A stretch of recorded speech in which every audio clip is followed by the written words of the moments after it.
The first few months after Ginny was born were so hard. I thought maybe I made a mistake. Maybe I didn't have what it takes to be a mom. It took my husband Sal and I about 8 months for me to get pregnant.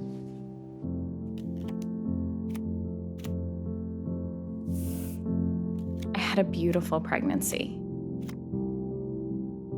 Even though I had morning sickness every day and night, I felt so emotionally connected to my growing baby. You like my box? She's pregnant and ready to... And for the first time in a long time, I felt like I was bearing witness to the power of my body. Everything felt like it buzzed with hopeful anticipation.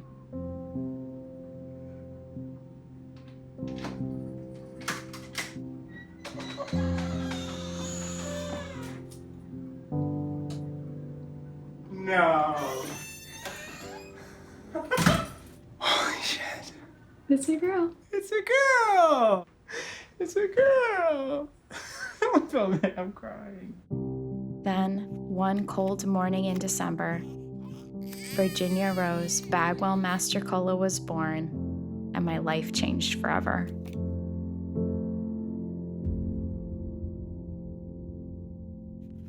The first few weeks postpartum were unlike anything I had ever experienced before. I was so focused on surviving that it took me a really long time to bond with Ginny. Everything I read said this was normal, but when friends and family were telling me to enjoy every minute, it made me feel like I was already failing. Thankfully, being a new mom didn't give me a lot of time to process my feelings. I was so busy, some days it was hard to remember to brush my teeth. So I just kept going.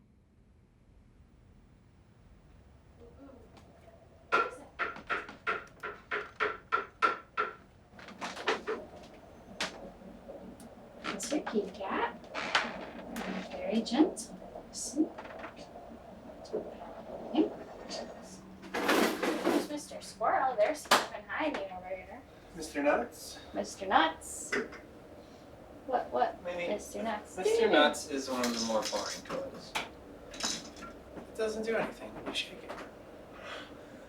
Does this interest you? He's Minnie? more advanced because his head is squeaky. Yeah, but I mean, you really gotta look for that head, Yeah, though, but maybe man. when she's older, she'll look. Okay, this is like a level 2 stuffed toy. To grow with her.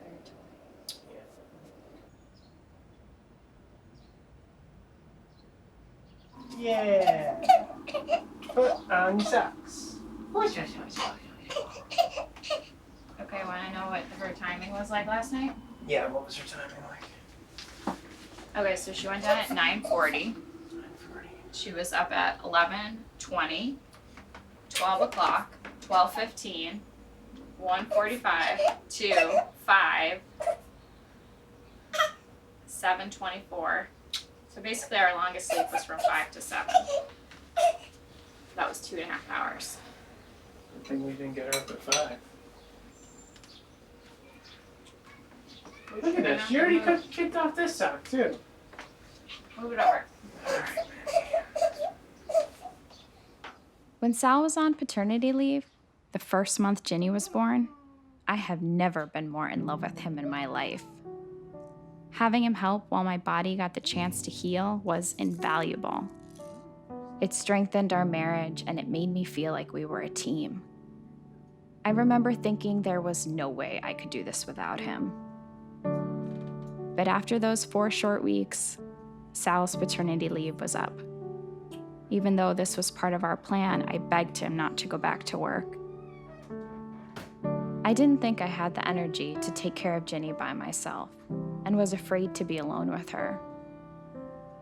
This wasn't something we shared together anymore. This was my job. I know.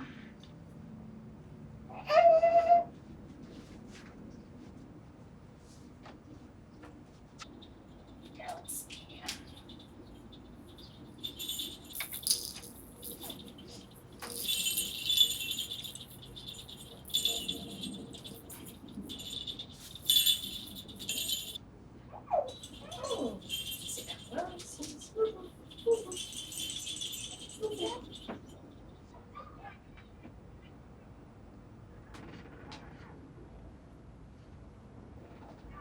I need to wear something under this, you think, or is this okay? Should I put a onesie and then this thing? Oh, you'd be too hot. Why they put buttons on the back of these things? It's beyond me.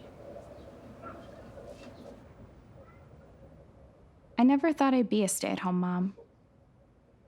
But the company I was building organically came to an end when I got pregnant. Even though I knew I was enormously privileged to be able to stay at home with Ginny, when people asked me what I did for work, I told them I was a freelancer. I grieved the loss of my work identity. Every day, it felt like I was starting over, being met with a million new questions. Is it time to feed her? Where are her socks? What are my priorities now? And who do I want to be?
Hey, Ginny Rose. Here, come here for 1 second. Can you stand on Mama like you usually do? Here. Here. Go ahead. No. What? What?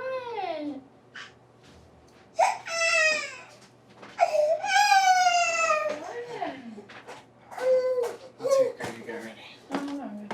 I'm done with this. What are you gonna do? Hang out with her. Just hang out. Why don't you shower? Because I still gotta make the coffee. Huh? I'll bring her back after I make the coffee. It's fine. Just give it to me. You shower. You only got like 10 more minutes.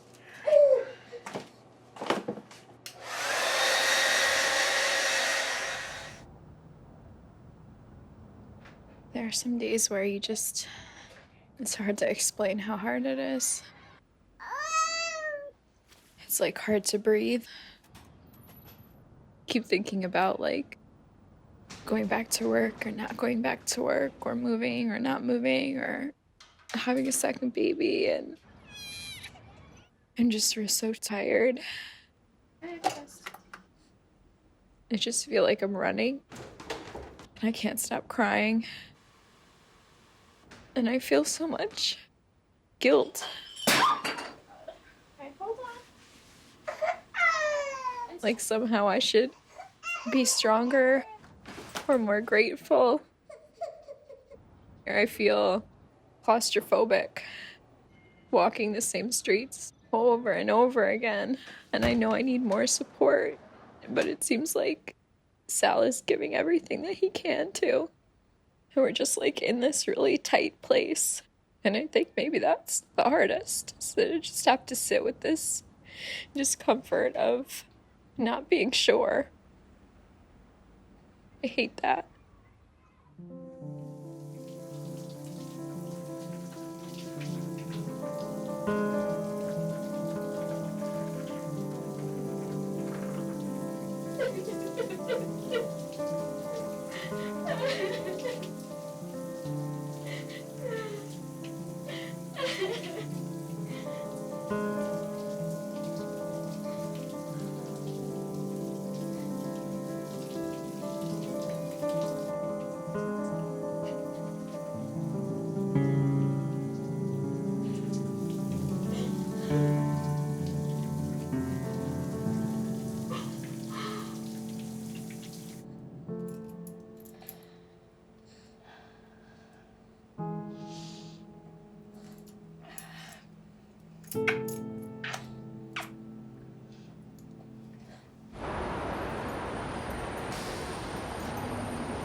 There was one morning where I hit rock bottom. Ginny took an extra long nap, and the time alone was so unexpected, I started to melt down. On the bathroom floor sobbing, I couldn't control the darkness and overwhelm inside of me. I felt like I was being eaten alive. I thought maybe my daughter would be better off without me. I thought about killing myself. After crying for what felt like hours, I picked up the phone and started texting Sal. He came home from work. Somehow, I made it through that dark day, but I'll never forget the pain and shame I felt crying on the bathroom floor. That day marked a change in me. That was the day I chose my life. I chose my family. I chose myself. I surrendered. Surrendered to the fact that I had postpartum depression. Surrendered to the fact that I needed help. I started going to therapy and joined a mother circle with other women who had postpartum depression or anxiety. For the first time in what felt like forever, I wasn't alone. Surrounded by a group of struggling moms, we carried our stories together.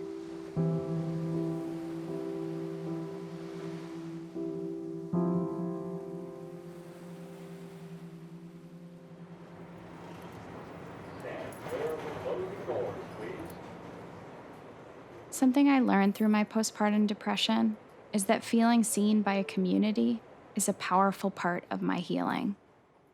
I love listening to and learning from other moms. So I made it a priority to gather women as often as I could to talk and share about our motherhood experiences. I just think that we don't ever, the people that have the experiences that we had, don't talk about it. Yeah. Because there's like in life, there's a myriad of experiences for everything, right? But for somehow we've like decided that becoming a mother is a one-way thing. And that's the only way we talk about it. It's beautiful, it's amazing. I never felt so much purpose in my life. I've never felt love like this before. The sun is shining, the angels are singing, and I'm like, no, you So slightly different. I feel like I was ready for him to come and I was excited. What I wasn't ready for and what I have finally, post maybe 2, have committed to is just kind of regaining my sense of self a little bit. Because I really threw myself into motherhood and I thought that I sacrificed everything, which, is fine. But I did that for a little bit as long as I know to course correct. I did the same thing. I threw myself into motherhood. And it was something that I wasn't even really sure that I wanted before I did it. And then to throw yourself into it completely and really lose yourself in it. I haven't really been a mom because I've worked really hard. I was gonna say, I feel like you've done a good job of But maintaining your career. career, but not me. Like when I put Major in daycare when he was 6 months old, I was working like 15-hour days. I didn't see him. And I used to joke that like, he's not gonna know who I am. So being a career woman and being a new mom is really hard.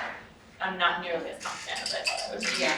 I had a lot more experience with babies. I was a nanny for a long time, so I thought that like really prepared me so well, and it did not. It didn't prepare me at all, really. I mean, it prepared me to like give a bath and feed them, or like do like normal things like that. I feel like I'm just starting to like get used to her now. She's about to turn 1. Like we're just like still figuring each other out.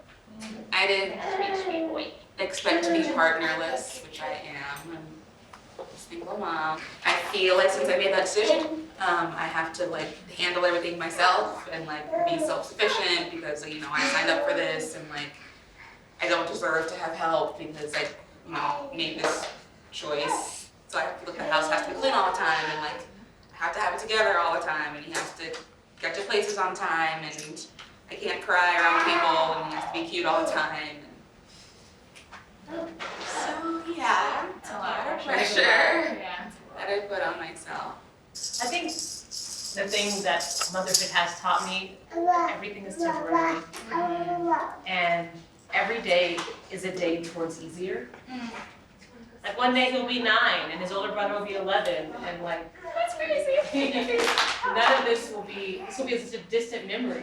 And the things that are hard today will like be silly to me. And I also have this sort of idea of like, I guess sort of karma and like, when things are really, really shitty, and especially when they're really, really shitty for a long time, I just keep telling myself, there is something so Right. good on the other side.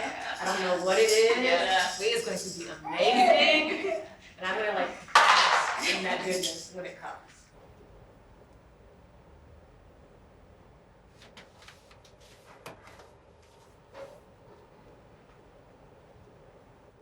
On Ginny's birthday, I was flooded with memories of her birth. This wasn't just the day she was born into the world. It was the day I became a mother.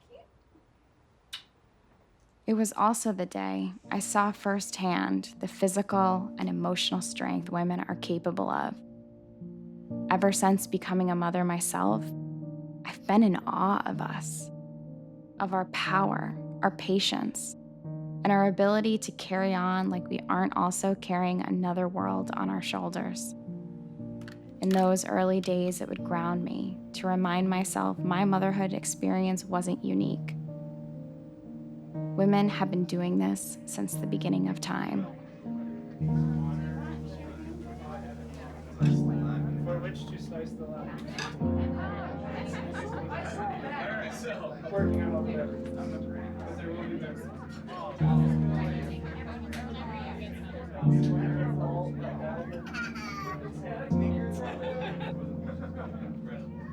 I'm gonna do it really. I'm gonna see. Right.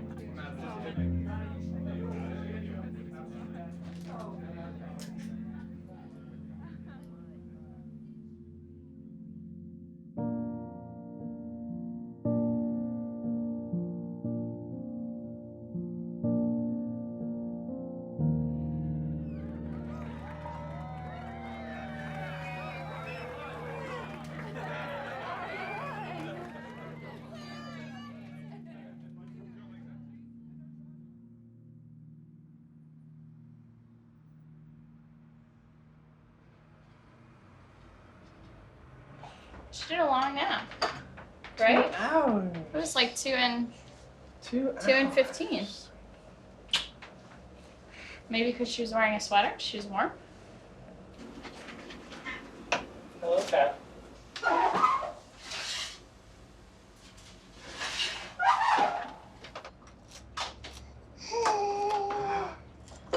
This is like a big old smorgasbord over I here. know. It's like a bagel buffet.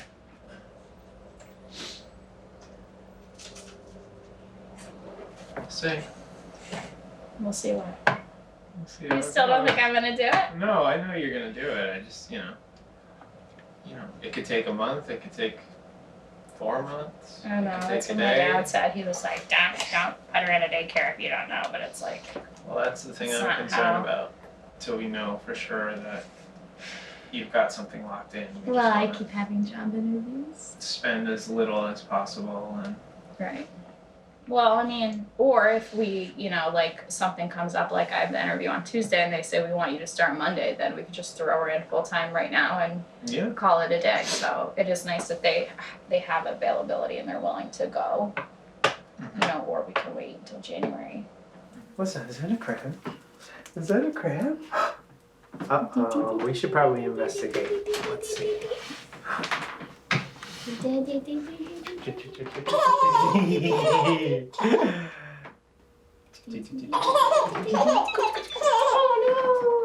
Don't get the Let me get crab. your Don't let the cheeks. crab get you.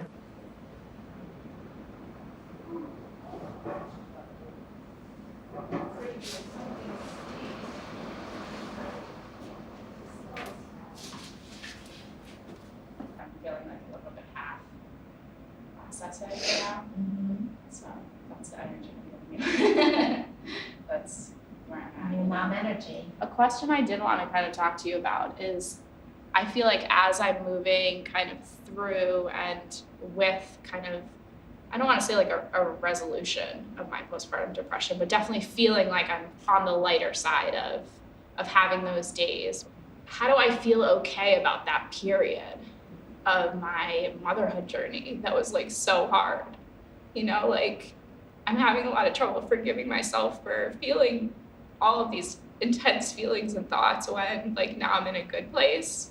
Do you know what I mean? Yeah. And that was like the start of my whole like journey. And I like resent it. And I am like jealous of other mothers who have not had to experience that. And I just feel, I don't know, like it scares me a little bit that like now I have to kind of reckon with that what feels like a real intense period of my life. It's a layered question. Yeah. It's really a path of compassion, I think. And as you grow as a mother and grow as an individual, can you grow in your capacity to give yourself compassion? Mm-hmm. How the child starts to cultivate some independence and they're going to fall, right? Mm-hmm. Our children are going to fall, they're going to fail. They're not always going to be at their personal best, right? Mm-hmm. And how do we love them? How do we show them how to love themselves? Yeah. It's something it may be more in the forefront in terms of something you give her, but how better to give it to her than to model it? Mm-hmm. Can you hold yourself gently as you reflect on this time? Maybe that's something you can share with your partner. I'm sure there's a million ways he could tell you you were a warrior during those early days with no sleep and on your own while he was at work, those long days. Don't diminish or minimize how hard you worked, but you're still doing it. Mm-hmm.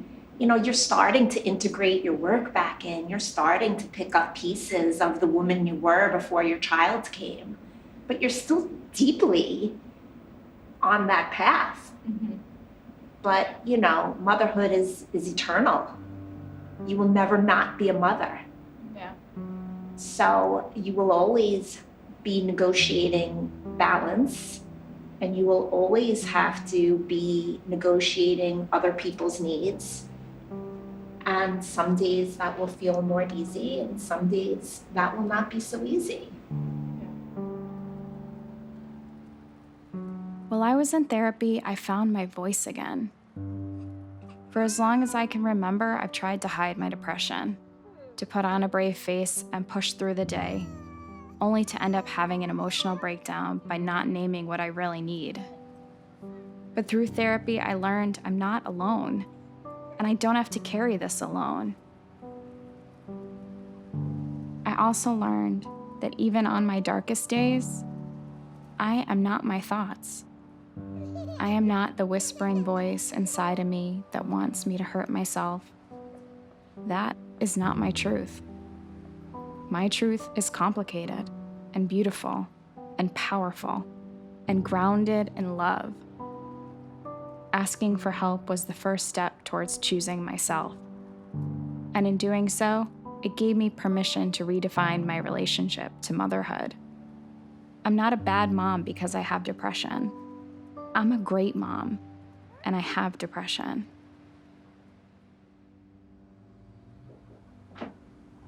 Today is gonna be a big day for you. But it's gonna be okay.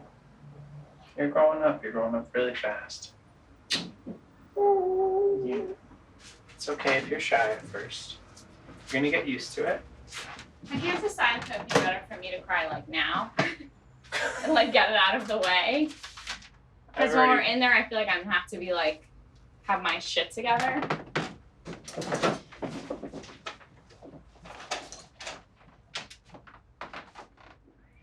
I wasn't sure how dropping Ginny off at daycare would feel for the first time, but I assumed I'd probably be an emotional wreck because I usually missed her when I put her down to sleep at night. Even on those long days when I don't think I can make it to bedtime, once she's asleep, I inevitably end up scrolling endlessly through my phone, adoring every photo and rewatching the latest videos of her over and over.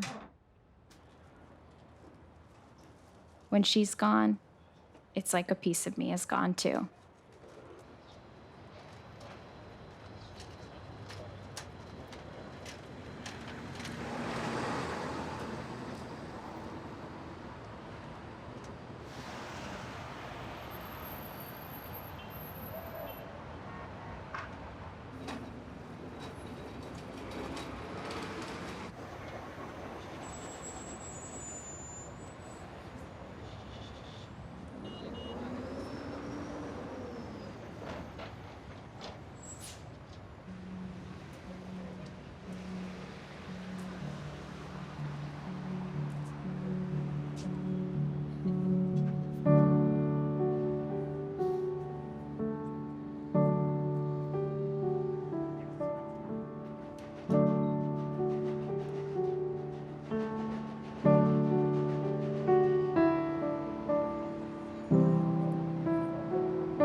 When they're little, you do everything together.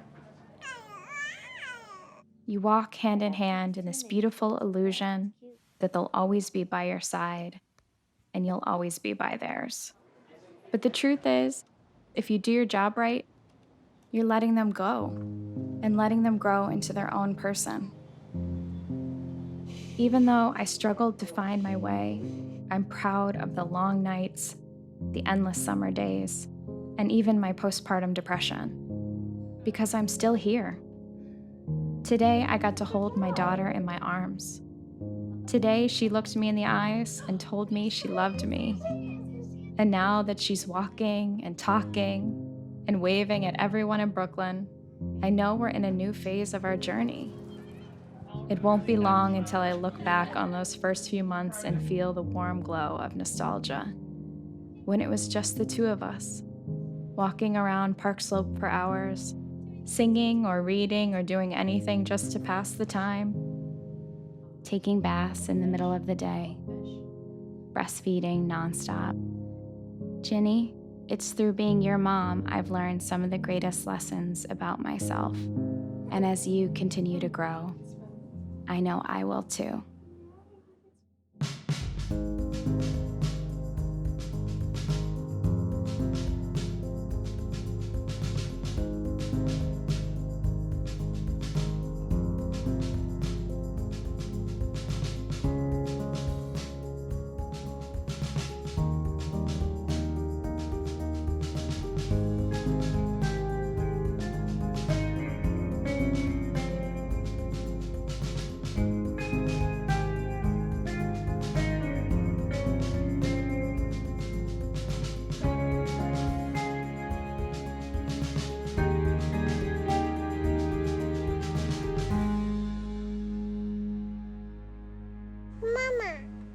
Mama.